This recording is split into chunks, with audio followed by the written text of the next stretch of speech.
Um, kabado, na-excited. Ayan. Kabado kasi yung weather, pero sa Lord ang bahala dyan. Excited kasi, this is it. Ayan, yung hinihintay naming araw, eto na siya.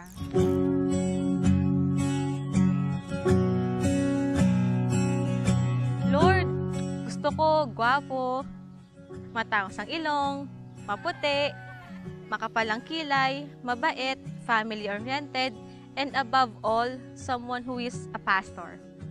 Who would have thought na eventually we'd become close?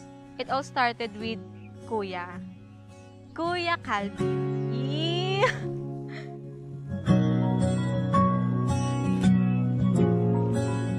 Nagkakilala kami ni Pat, sa church. Magka-churchmate talaga kami. As in, kuya-kuya lang. So, iba yung tropa niya, iba yung tropa ko, ganyan. Naging close kami nung naging teacher siya sa CGA and then naging assistant teacher ako ng church. So, kababata ba, sabi natin nag-start kami sa isang simpleng tinginan, tapos nagka-crush na, tapos umabot na sa ligawan stage, hanggang naging kami, ayun, nakabot kami 7 years. At ngayon, ikakasal na kami. So, 7 years na kami. And counting. Yee!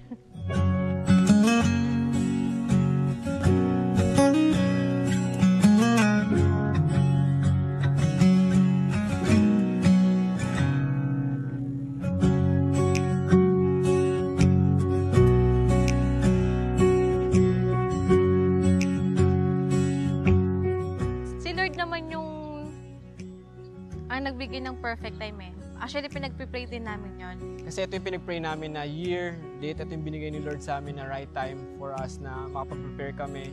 And siguro doon nakita ni Lord na kaya namin harapin yung future together na magkasama talaga. Magkasama. Palagi babalik pa rin sa yakap mo sa huli. At ang aking best friend forever. Forever best friend! Pipiliin ko maging sa'yo. Ulit-ulitin man, nais kong malaman mong iyo ako.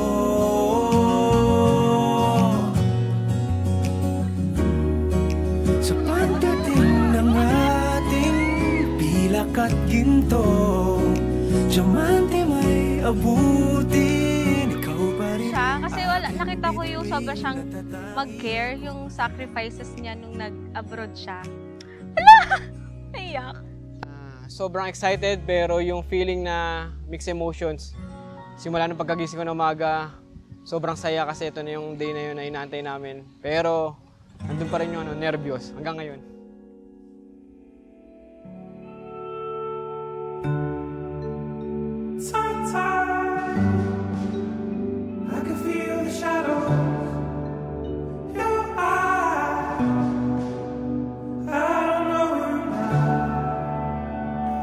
From the moment I met you, I knew something in my life had changed forever.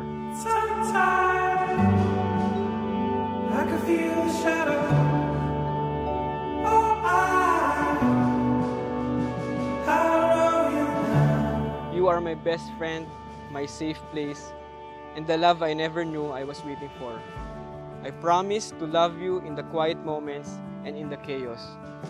God gave me someone with a heart that reflects the values I have been praying for.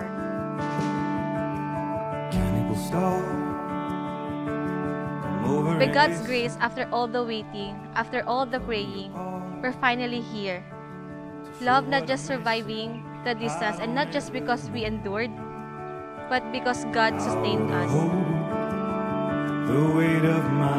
And now, no more good night chats and good morning chats, kasi simula ngayon, kasama na kita sa bawat pagtulog at paggising ko. At sa bawat araw na kasama kita, I'll be reminded of how God faithful has been, from thousands of miles apart to finally side by side. Oh,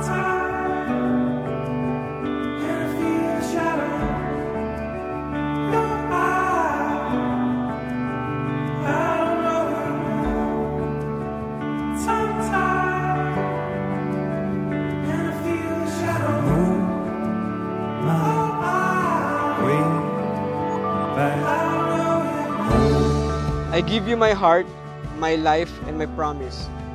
I thank God every day for bringing you into my life. You are His blessing, His answer to my prayers, and a living reminder of His goodness and grace. I vow to love you as Christ loved the church sacrificially, unconditionally, and faithfully. I promise to lead our home with wisdom, to pray with you and for you, and to always seek God first in all that we do.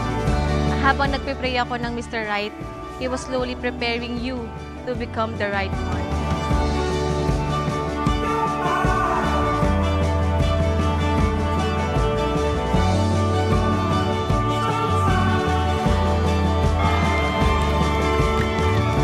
By God's strength and guidance, I pledge my love to you today and for eternity.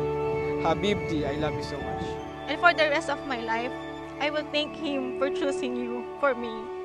I love you, and by God's grace, I will always will.